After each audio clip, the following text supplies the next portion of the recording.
attention. I've interacted with a lot of people, and a lot of them are astounded at how much I know.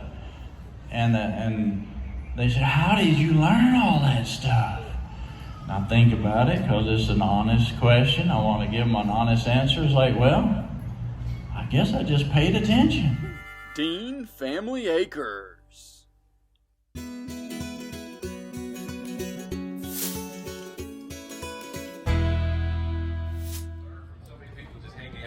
Talking with them, but one of the common things that I see with these people and a lot of the speakers here is they have all these similar desires. Those that were just talking with you all too. It's like I feel like living this life for me is a calling out of what I was before. I really feel like my soul is just being called. I feel like by God to live this way of life. I'm not saying if you're not a homesteader, there's something really wrong with you. I'm not saying that at all. But I just feel like for me specifically, it was a calling to live this way of life. And it's just been so fulfilling in so many different ways. And what different did I do growing up? So appreciate it. And as a result of that, my brothers and I, we just grew up, we were sicker. We had more allergies than my kids have. And we were just constantly congested. I still remember as I started to get older and started to be more interested in health and fitness, I started changing up my diet. And then as I was eating cleaner foods and eating healthier, less processed, sugary junk food, I was noticing like I didn't have mucus in my nostrils anymore. I went my whole life only being able to breathe out of one side of my nose, but not one of my nostrils too. And it's also really empowering to know that you are raising animals for your family or others to eat. There's something special about that. And when you one of the things that I strive to do, since I'm the primarily one that take care of our meat animals, is for when this comes time to end their life, I want to be the one that does it because I feel it's my responsibility.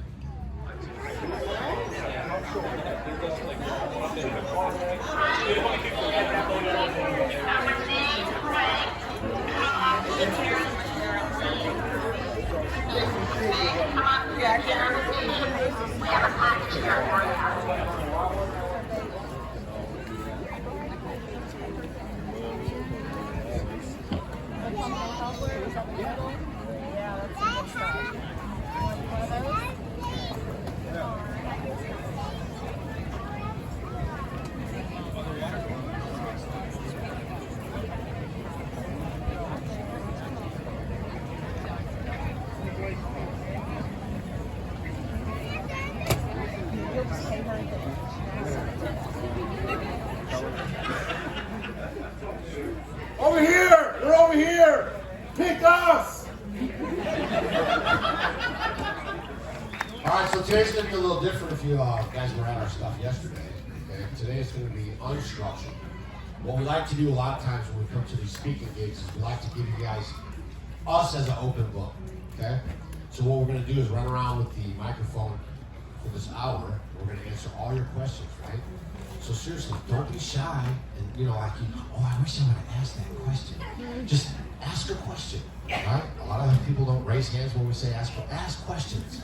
Because we're going to answer them and we're going to give it to you straight, right? If you want to know about homesteading, animal care, how we do our water, our lights, any of that stuff. Before we go there, how many people don't know who we are?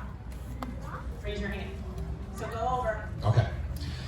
11 years ago, my wife and I lived in the city probably just like y'all, or some of y'all. And we had a big house and all the bills and paid all the taxes and had all the restrictions and we didn't like it anymore. So we sold everything that we owned except for a couch. It was called a futon. We used that for our bed. And a coffee table.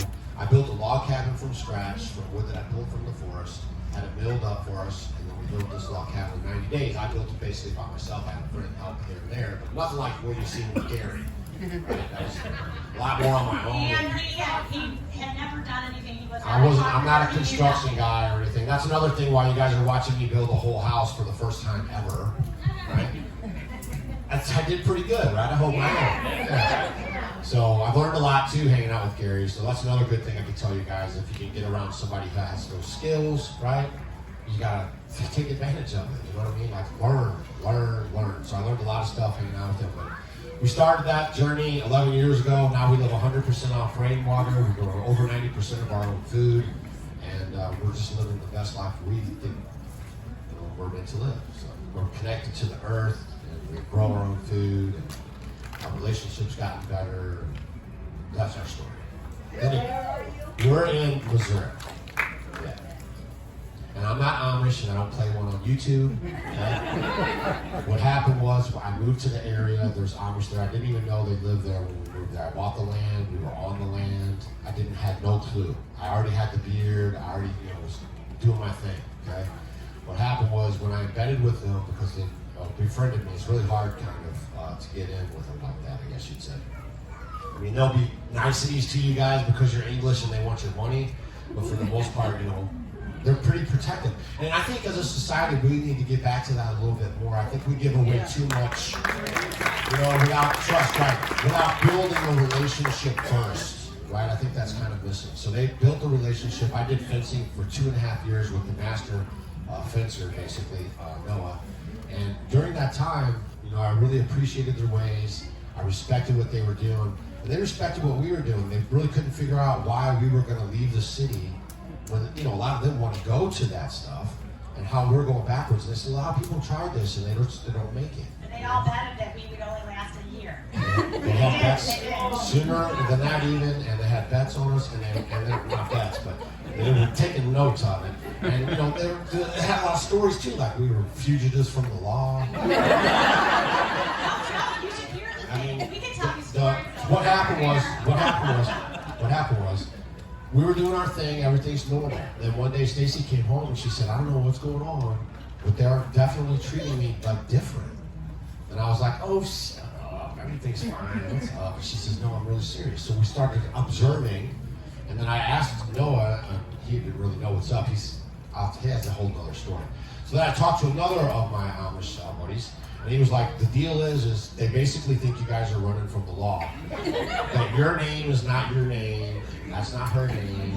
And they were getting convinced, okay? Because they were spinning that story around, they were buying into it. No, I'm not kidding, right? So then I was like, oh my gosh, this is nuts. So I took my deed, my ID, all my stuff over, and we sat down and we hashed it all out. And then, of course, everything worked out fine. And now we have great relationships with them. We have a lot of great dear friends, and they really respect what we're doing. Oh, and then we have to tell you one more story, and then we'll get into business. Another time, so when I go and I get my milk from her, so I went and I was picking up my milk, and she's like, "You're not going to believe what happened." She says, "I got." You should have told the story in the letter. Go ahead. He first. tells it better than me. Go ahead. So she writes the letter and she sends it down. She tells Lizzie, keep an eye on Doug. Everyone calls me Doug Schwartz, by the way. Right? Noah is my adopted father. He's 72. We did fences for years, and everyone in our community basically knows me as Doug Schwartz. They've adopted me like that. So she sends a letter to Lizzie, and she says, "Look, you better keep an eye on Doug. I think he's sweet when he's driving."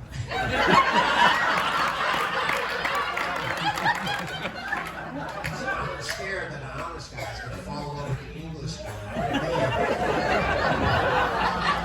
Oh my gosh, me and Lizzie, we were rolling so hard. Yeah, we got a lot of stories about this. But it's been an adventure, right? I mean, everything in life is an adventure, right? Don't be scared. Actually, I know. So back to the beginning and going into getting started. As a husband and wife, I would imagine you'd have a lot of projects that you want to do, and they might not be the same projects that the other person wants to do.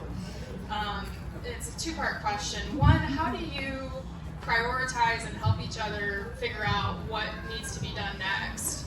And then two, how do you know each other's limitations? So for example, if you're going to build a fence and we're going to be digging fence posts. Well, maybe Doug's better at that than you, but maybe you have to come and help and hold the fence posts while the concrete dries or something like that.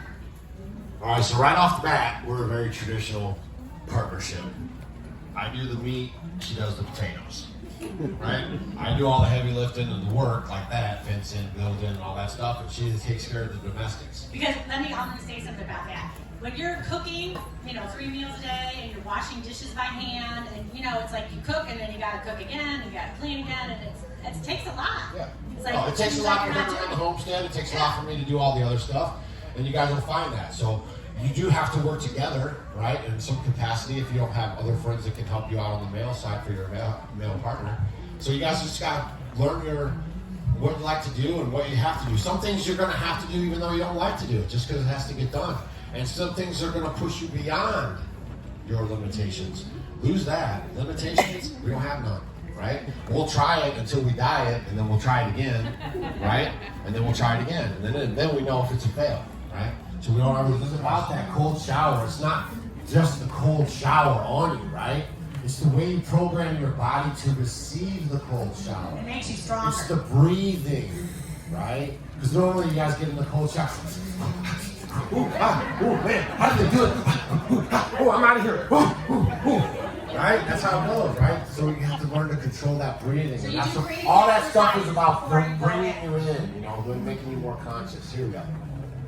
Stewards of your animals, right? Pay attention to their habits and what they're doing. Watch when they're stressed. If you see a couple of hens, all of a sudden they're going back naked and all feathers are being plucked out, you got too much roosters, right? So make sure you have shalom on your animals. We strive for that, right?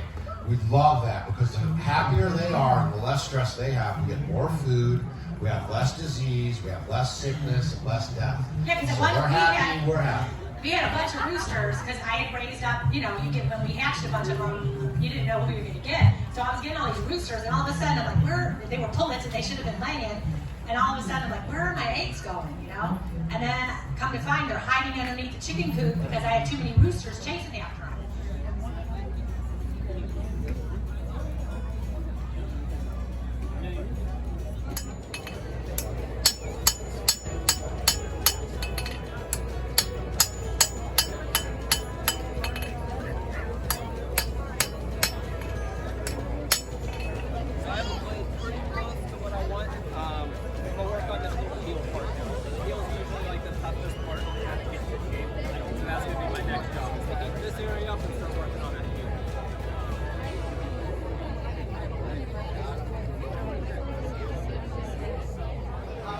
Hey guys, so we got a little lucky that day and we ended up with barbecue sandwiches and fries. No wait either. Compare this to the pizza from yesterday. Hope you guys are having a great Homesteaders of America Day 2.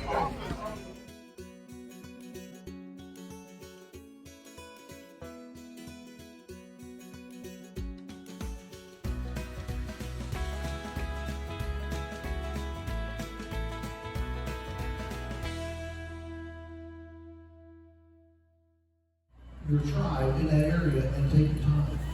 And if you are patient, you'll find the right fit. But it might be a year or two. But it's a lot better. You're young. It's a lot better to wait 1 or 2 years to find the right fit than it is to jump into a place and not have any knowledge of the context. And then you're out there on your own and you get picked off. But I've been growing vegetables and observing a lot, and starting to wonder if it might be a little bit more in depth than you've never done that. For instance, are we actually hospitable what our animals eat or what the vegetables become? Along these principles of philosophy, what can we do, especially if we have poor soils, to invest in our soil to better feed ourselves?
So we're here about to see who?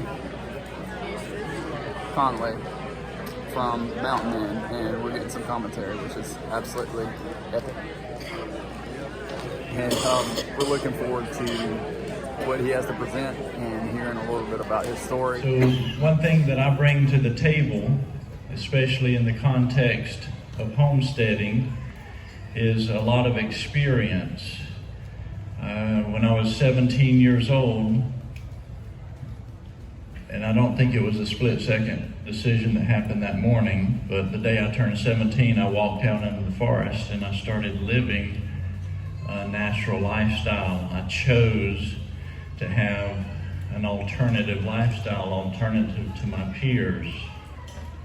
And I lived for over 42 years off the grid, rarely being around electricity, like not even going into town kind of thing. And hunting and gathering, and then later raising, as in gardening, my food. And I've had a lot of experiences that have taught me a lot. I've gone outside of comfort, even gotten to the perspective of people say, well, I'm not comfortable with that. And I look at them like, oh, goodness, that's pretty limiting just to only do what you're comfortable with.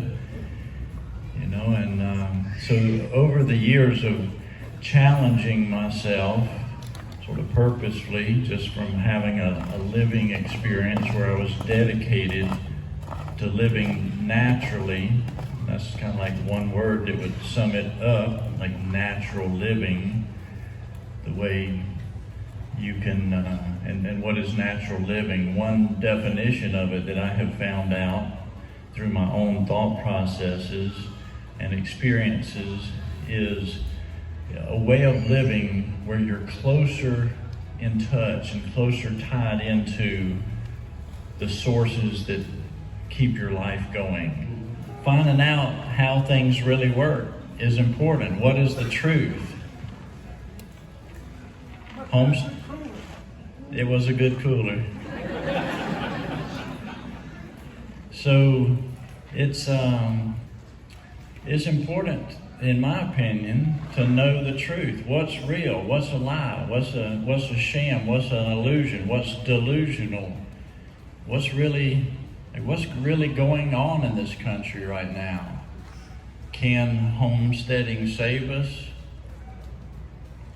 I have been teaching and just short of preaching and modeling for many, many, many, many years that although there are many, many, many, many, many, many, many problems in this country, and they get to be more minis every day, but I've always said, and I still hold to it, getting back to the natural law and living naturally where you're responsible for your own food, shelter, clothing, just learning how to live naturally from those mistakes.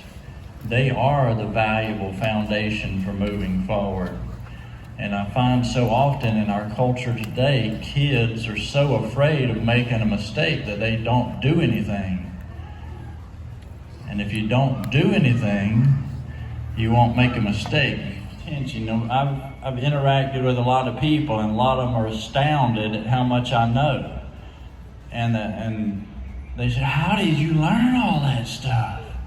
And I think about it because it's an honest question. I want to give them an honest answer. It's like, well, I guess I just paid attention. And that's really, again, oversimplifying something that's pretty simple. You just pay attention to what's going on. You have the opportunity to learn. It's all right in front of you. Don't watch the television.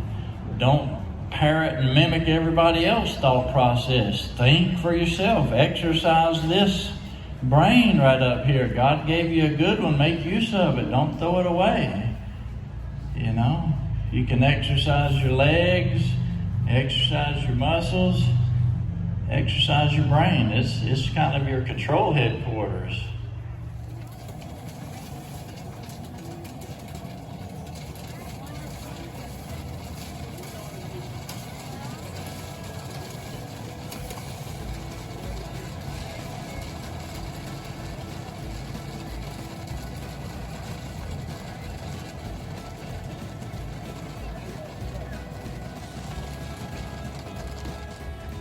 Hey guys, so day 2, last day of Homesteaders of America.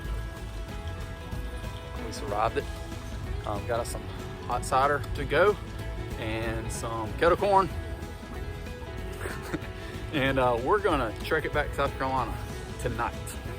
So we're not staying for the concert, but hoping that things will go well for everyone who does stay.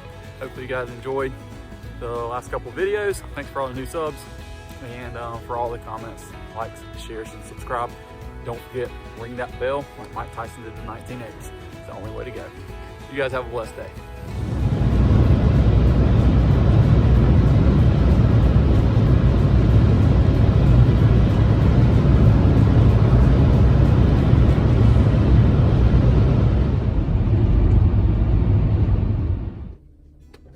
Made it back in under 8 hours. It is 12:25 a.m. and we'll give an update on how the rest of the day went later on. Now, bedtime. Hey guys, thanks for watching day 2 of Homesteaders of America Conference in Front Royal, Virginia. Don't forget, give us a big thumbs up, hit that subscribe button, and ring that bell like Mike Tyson did in the 1980s. Thanks so much for all you new subs and subscribers.